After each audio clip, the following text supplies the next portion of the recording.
Hi everyone, Casey Thurman here again. I'm at Media Temple Productions. I'm actually here with the CEO, President, Guy B. We're here in Hollywood, California. How's it going? It's going good. Good to see you again. Thank you for having me.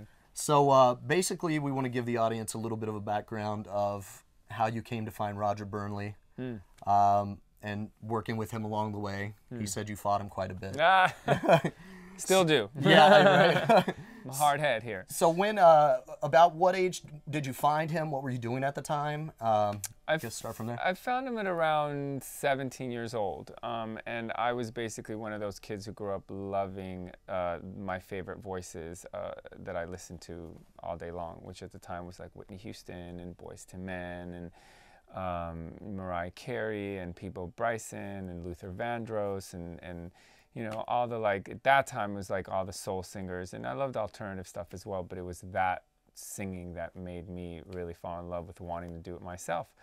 And I basically did it all day long by myself. I never really had lessons. And then I went on a huge audition to be in a boy band, which this was before NSYNC and Backstreet and all the madness that happened in the early 2000s.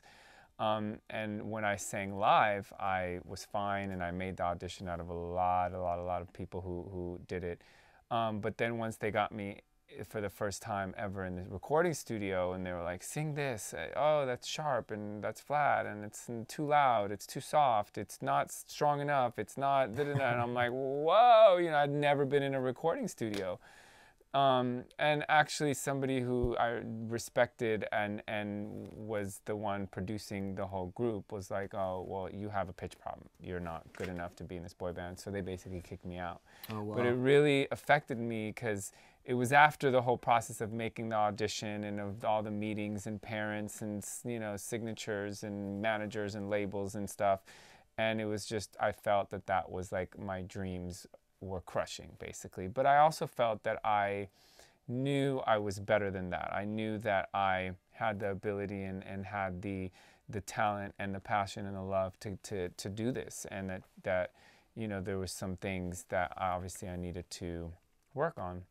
So you're passionate about it, and you know, so you followed through and everything, and then how'd you come to meet Roger? Well, that experience led me to then go and search for somebody to fix my problem or to help me with, you know, my voice. And you know, I don't even know how I found him, but I just know that he was one of the top vocal coaches that was able to or that I had known of to help out with my problem. And again, Exactly. it's such a mental problem more so than a physical one. But you know, I went to him and I was like, this is what's happening. This guy says I have a pitch problem and, you know, I need to fix it. And he's like, hit this note, hit that note, hit the scale. He's like, you don't have any pitch problem. He's like, you need to fine tune here and there, but people who have a pitch problem can't hear the notes. You hear them, you're fine.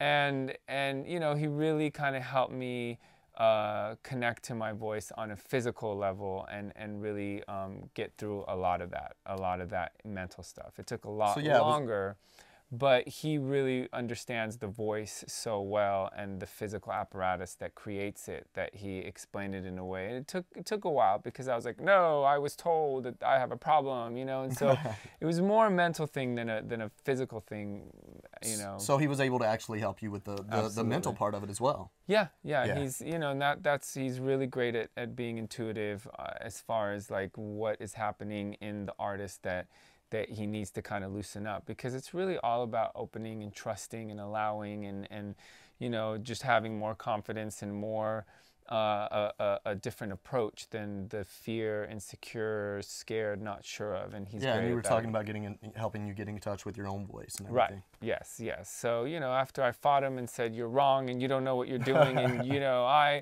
because I knew what I was doing, obviously, clearly getting, you know, those kind of comments. But, you know, he's amazing at all that. So that's actually how I came to meet him many years ago. And so what are you up to now? I mean, I know you have a CD that's been out. I know you do open artists with open arms. what do you got going on here, where we're at? Well, you know, through my journey of being an independent artist and kind of trying to develop myself and figure out how to stay in the game of making money from music and continuing to pursue this and being a part of it, it just, you know, as it goes, like I had to learn so many different facets of what it takes to be an artist. So I just also learned the back end of what had to get done, whether it's the music production, whether it's the brand and the marketing and the photos and the recording studios and the mixing and all those elements that go into actually creating a product. And so this company was basically birthed from many years of experience and many years of figuring it out on my own and wanting to really provide that service and that expertise to other artists who are wanting to do that as well. So it branched out into a place where you can create your music. It branched out into a place that can help with branding. It branched out into a place that you can develop your voice and you know, get more experience with songwriting and all that, as well as Open Artists with Open Arms is Right. the event branch of what we do. And it's just basically putting together some amazing talent to create a benefit concert for nonprofit organizations. Right, yeah. So if you'd like to get more information about Guy B or Media Temple Productions, just go on over to MediaTempleProductions.com. And until next time, we'll see you then. Casey Thurman, Hollywood, California.